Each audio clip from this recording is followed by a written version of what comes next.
Hello and welcome. You're watching Cricketomania, the show that tells you everything about cricket and we dissect everything that happens in the game. Joining me is Ayaz Memon, premier commentator of the game, and I'm Shilpa R. Well, the question of the day is Kumar Sangakkara the best batsman of his generation? Well, I know Ayaz certainly feels so.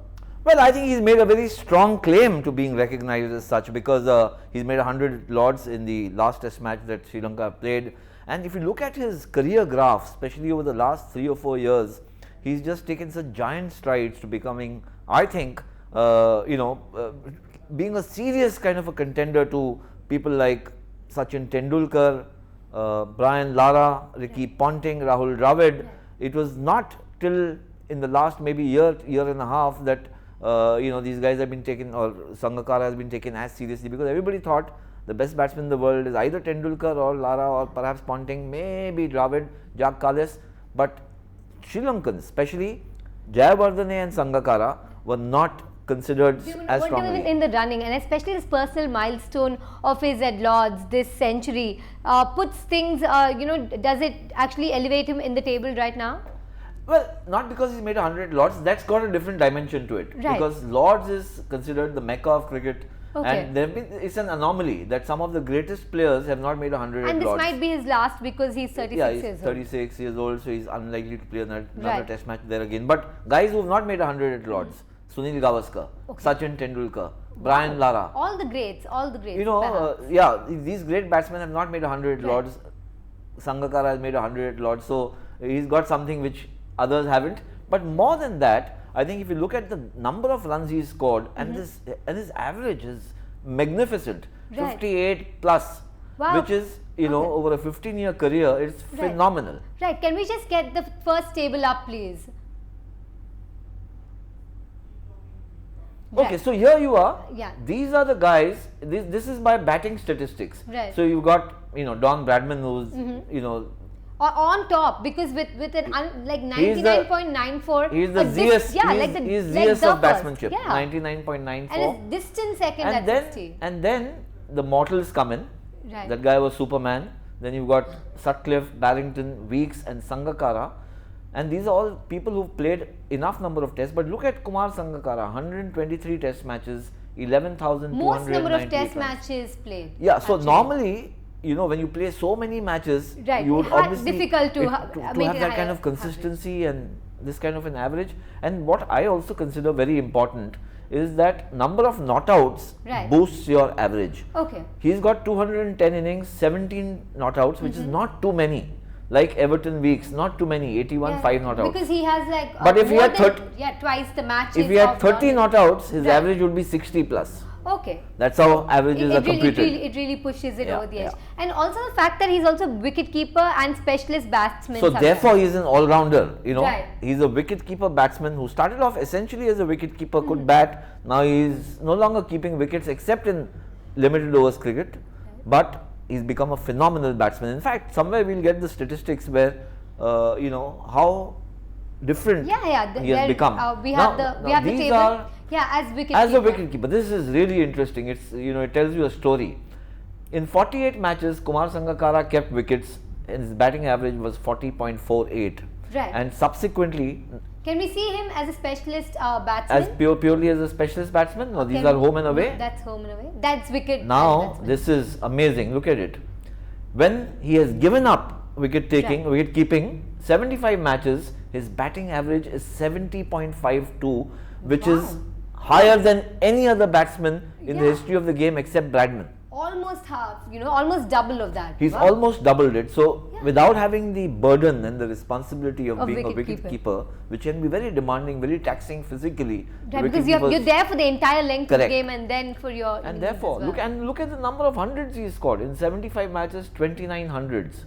Right. So which is a very strong strike rate of making centuries, the number of runs he's made, and the average is absolutely fantastic. Right, and a little about his playing style. He's not known for exactly whacking the ball. His shots go smooth, very prudent batsman, isn't he? He's a master. Right. So masters are usually prudent. Okay. They're not necessarily extravagant. I think it's the control that he exercises as a batsman. Right. And adversity or adverse conditions Mm-hmm. the biggest challenges seem to bring out the best in him. Right, so almost like Rahul Dravid, you might, is there a fair comparison? Are Well, they similar? yeah, apart from the fact that one is right-handed, the other is left-handed. Left-handed, of course. But you could say Rahul Dravid in terms of a very competitive, combative player, and you know, has risen from limitations into complete comprehensive fulfillment, you know. Right. He's kind of filled up his career graph with all kinds of achievements everywhere. The best opponents he's done extremely well, and therefore you can say that, you know, look, somebody like Tendulkar comes in, he's a genius, so is Lara. They start playing the way they do and they play like that till the rest of their, you know, till they finish their career. Guys like Dravid and Sangakkara have grown in stature. The longer that they played, they become better and better and better. Right, and you just mentioned him being a left-handed batsman. Can you also shed some light? Is he one of the best left-handed batsmen that we've had? Certainly, because in you know, I mean, there have been some great left-handed batsmen. My favorite all-time cricketer, the greatest I feel, is actually a left-hand batsman, Garfield Sobers, Okay. and a left-arm bowler. He was, to my money, for me, he was the greatest cricketer Right. who ever played. But there have been several left-hand players. There's nothing to choose between a right-hander and a left-hander in terms of skill or Right. consistency. Brian Lara was a left-hander. Viv Richards was a right-hander. You know, Right. so these. But there's a natural grace that left-handers seem to have. Saurav Ganguly, David Gower, Kumar Sangakkara has got that grace in him. He's a pretty batsman to watch.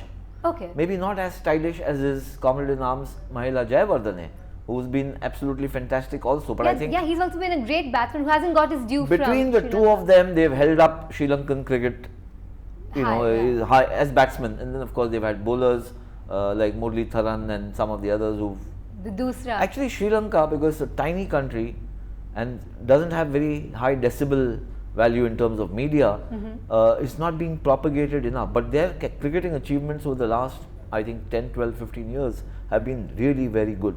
Right, and you were also telling me about his home and away statistics, Yeah. right? Can we pull that up?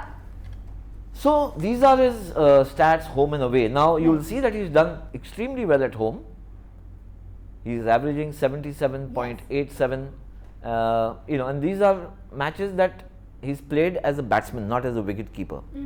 And he averages away from home 64.32. Now this might look like it's 13 points Yeah. below his, you know, but 64 average is absolutely fantastic. Wow, okay. So obviously he does better at home. Most batsmen you'll find they do better at home. Why is that? Why is that? Because you know the conditions. Is you're it also familiar. because of support? Do you think that really That's one. counts as well? But Okay. usually, You're familiar with so your if you look at Tendulkar or Dravid or Ganguly, Right. almost every major ground in India they played several times over in domestic Right. cricket and international cricket. So if Tendulkar walks out to bat at the Wankhede Stadium, he knows every blade of grass that there is because he's almost lived there. Right. That's the advantage you get. Yeah, the So when you advantage- go overseas, Okay. you don't know the conditions and there's a hardship imposed by those conditions. If you do well overseas, then you are recognized, your greatness is recognized even further. So Right. Kumar Sangakkara 64.32 is a phenomenal batting average overseas. Right, fantastic. And also, can we get a table according to the opposition, please? So now Yes, yeah, there you he's go. got, and see, look at the record. This is very interesting also. So he's made a lot of runs. I think Bangladesh, one can actually discount because Bangladesh have not been strong opponents. So he's got a terrific record. Yeah, 1600 runs in 10 test matches, an average of 124. Even if you remove that Zimbabwe and as well. rationalize it, even Zimbabwe, I think I we mean, should. he's got 281 runs again in 2 test matches. But even if you rationalize it by removing runs scored against Bangladesh and Zimbabwe, he you know, Sangakkara has been absolutely outstanding. Look at his Done record great against at Pakistan. Pakistan, yeah. Very strong bowling attack, 15 Yeah. matches, Some great pace 1800 bowlers runs. from there. and- 75 is the average. Against South Africa, again a very strong bowling attack, 63.47, and against Australia, 63.66. He's obviously also enjoyed himself at India's expense, 66.92. The only bad. country he doesn't seem to have done well against is England, neither at home nor away But from his home. century at But Lord's now changed all of he that. seems to be correcting that. So we'll have to wait and see. He might have a terrific series here, and average goes up to around 50 even there. I mean, these are staggering statistics. You know, Right. anybody who's followed cricket will know these are staggering statistics. Wow, so definitely one of the best batsmen of his generation, or maybe even the best. Well, statistically, it's showing him, in very good light. But, defining greatness of a cricketer or a sports person is not necessarily based only on statistics. It's also on circumstances. It's also on style. It's on also adaptability. on popularity. That And might not define greatness. Right. But greatness, popularity will be a function. Right. It'll be an obvious fallout of if you're a great player, then you'll be very popular. Okay, so now we have to put that to test and see what the people feel about him. Lovely. Let's hear. Right? Let's see how popular he is. Kumar Sangakkara should get that title, but if I was a Sri Lankan, then obviously he would be a god for me because he has done a lot for the Sri Lankan team. Well, yes, he plays really good, so yeah, I think. And I watched him in IPL and also. He adapts to the situation very well. He can play in a tough situation. He plays well under pressure, and he has shown many times, and he has won Sri Lanka many matches. Not exactly best. Nobody can beat Sachin Tendulkar. So he is a very good player, but I don't think he's the best batsman. Yes, he is a superb player. Shot selection is superb. Not the best, but yeah, one of the best maybe. Because like other players like Virat Kohli and all, you just get some scandalous news. Even if they play well, they're into a lot of media. But I know, like for a fact, Sachin Tendulkar and this Sangakkara guy is very down to earth. Like you don't get any news about them. They just play, and that's what cricketers are supposed to do. He's good in playing cricket. He's a good batsman. He hits great shots in great variety of shots. He's a good batsman, but not as good as Sachin Tendulkar. He is best, but then you cannot just compare it to someone else. Like Sachin, no, you can't. So he is best for our generation, I feel. Well, he does seem to have quite a number of admirers there in India. Yes, as he should. He's done extremely well against India. And look, Indians are cricket crazy. They follow their players, not necessarily only Indian players. And they're quite knowledgeable as well. They're knowledgeable, and you can't ignore. I mean, this year Kumar Sangakkara has been in extraordinary form. He's got a triple hundred.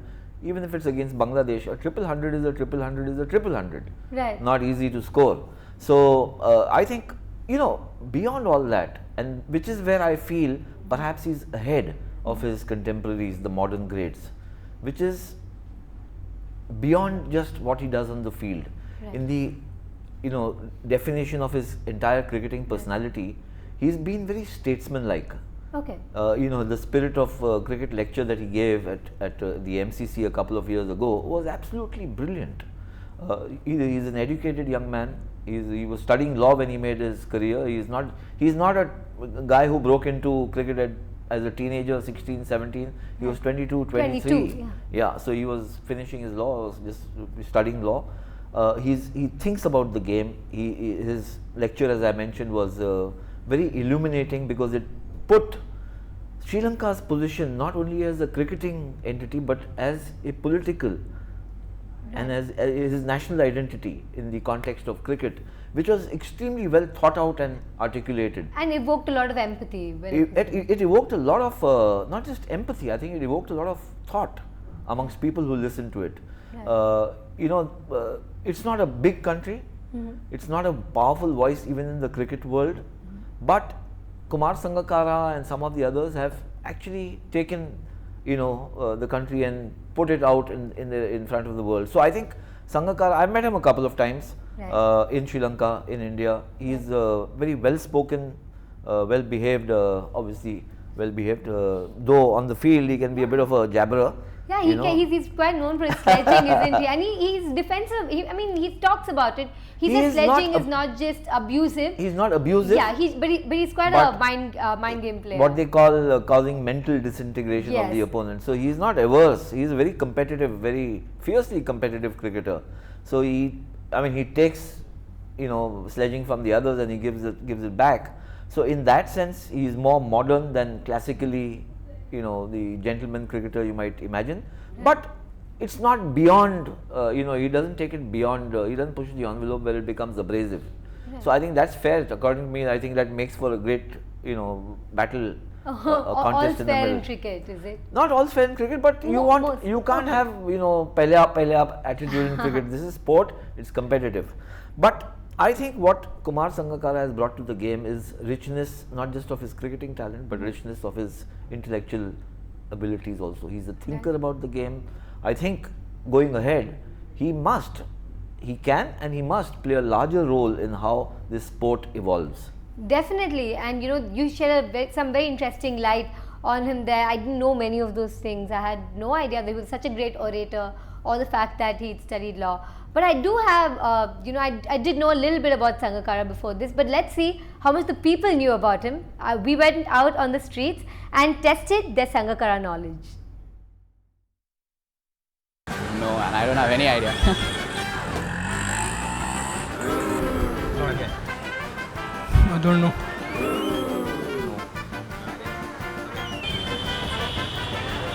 I don't know. Shok Shanada. I have no idea. Kumar.